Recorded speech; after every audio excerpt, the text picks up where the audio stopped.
Looking back, I could tell things were going from very bad to much worse. As I sat in my car, sobbing and Googling dementia lifespan, dementia hospice, and dementia-assisted suicide.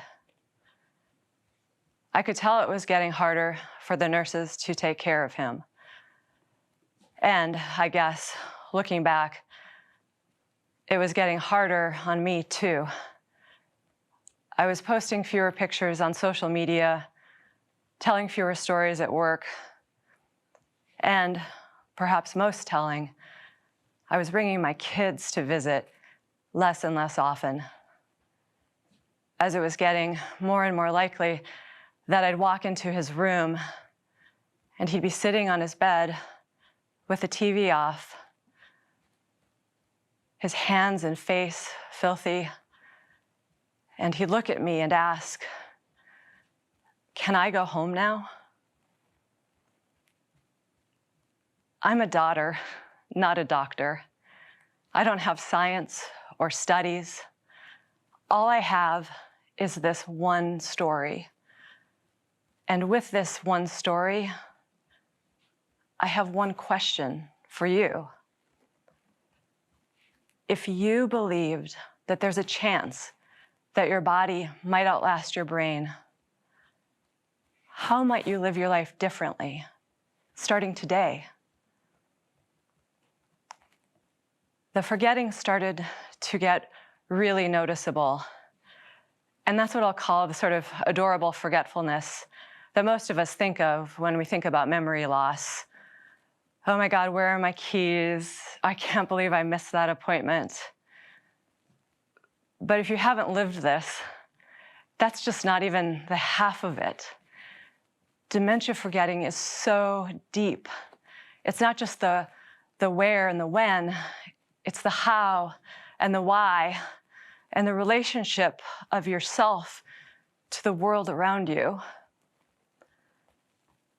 There's this paper and pencil assessment test where you are challenged to draw the hands on a clock, to tell the time, and to quickly memorize and recite back a short list of kindergarten level words. And if you fail that test, there's a brain scan. And if you fail that test, you get the call. It's dementia. I have some tough news for those of you whose families are not geographically or otherwise close. Dementia care is high cost, financially and emotionally, and it can't be done long distance. This is the ultimate short distance disease. We were lucky enough. We had an old garage behind our house. We fixed up the second floor as a little apartment, a mostly dementia-proof space. The carpet was low pile. The tile was not slippery. We put in a microwave, not a stove, sturdy handrails on the staircase. By all accounts, it was aging in place paradise, just steps from our back door. We found an amazing neurologist, accomplished, compassionate. My dad loved to go and see him. We tried combinations of drugs in search of something that would work. We even tried one that listed death as a possible side effect. We tried and failed miserably, and then finally succeeded at finding great in-home care for my dad. Her name was Jackie. At first, she was coming a few days a week, a few hours a day. They would go on errands, out to lunch, just sit and watch TV. Eventually, she was coming 40 hours a week. As our friends could attest, Grandpa Dave never missed a kids' sporting event. Even at 6'4", with a walker and decreasing mobility, he would still willingly be stuffed into my compact car so that he could sit in the dugout with the players at his grandson's baseball games. These were great times.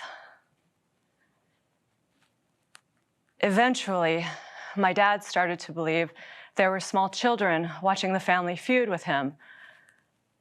At first, this wasn't a problem, but then one night, as best as we can figure it out, he followed those children down to the park by our house and was found the next morning by the police, bloody and muddy, missing a shoe. His glasses were broken, but he had his phone in his hand. And fortunately, the police called the last number dialed, and fortunately, that was my husband. And fortunately, he was able to tell the police, this man is not homeless or a drug addict. He's my father-in-law, and he has dementia. And fortunately, the police put him in an ambulance and sent him to the hospital, where I arrived maybe 15 minutes later, because fortunately, I have a job that understands.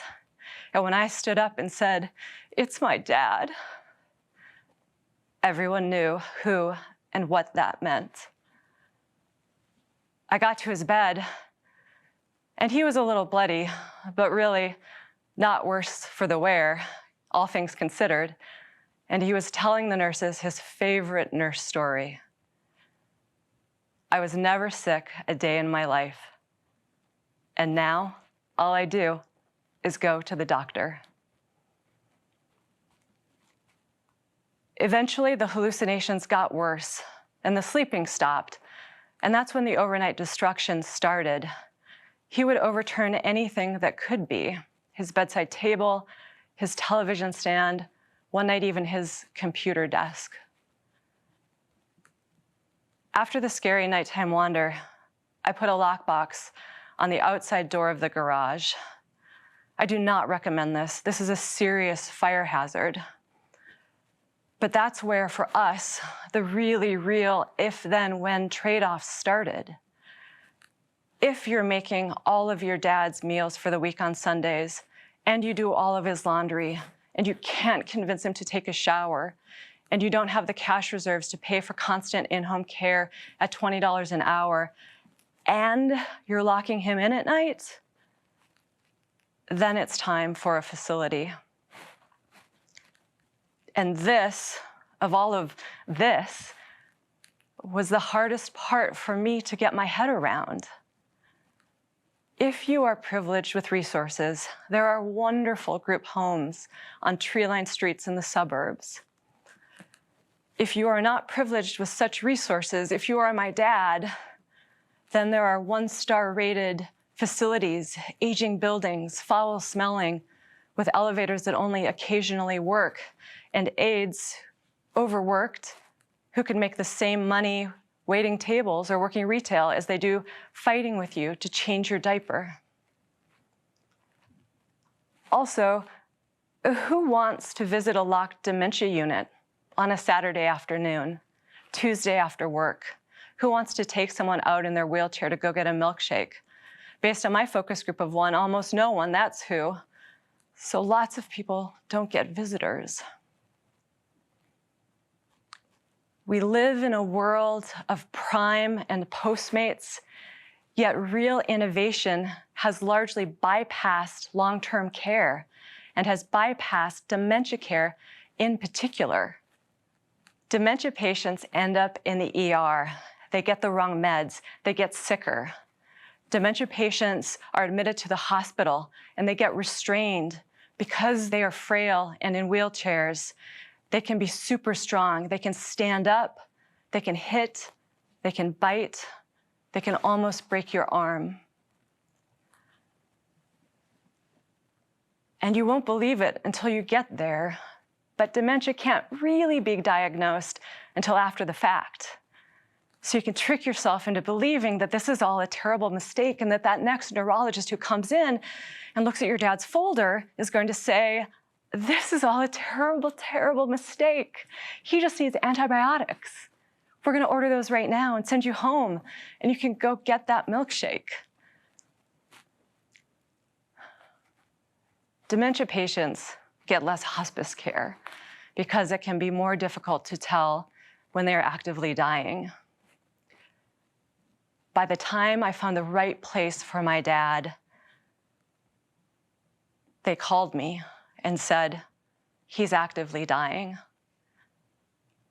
And 10 days later, he was dead. My story only matters if it motivates all of us to do something.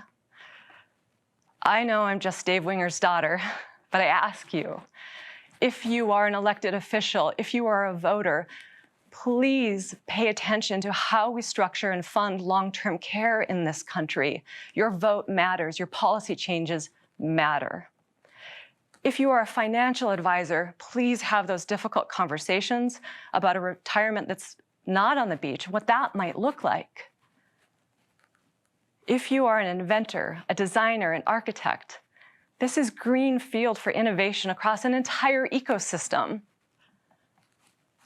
If you're, you think just a person of any age, if you're in your 20s, if you're in your 30s, if you're in your 70s, start reading up on brain health news. Start thinking of your brain health and your physical health as one.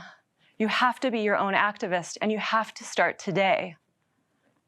If you are a caregiver or someone with memory loss issues, well, the researchers researched to find a cure, find moments of grace and dignity.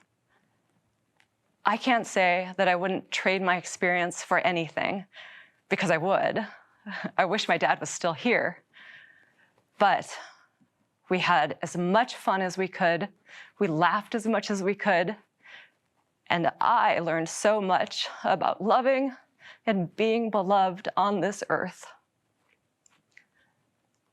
The last thing I could think to do on those last days was to act on an idea from our neurology nurse. Now my dad's brain is resting at the brain bank at the Mayo Clinic in Jacksonville, Florida. As his daughter, I felt like it was the least I could do for him and for all of us.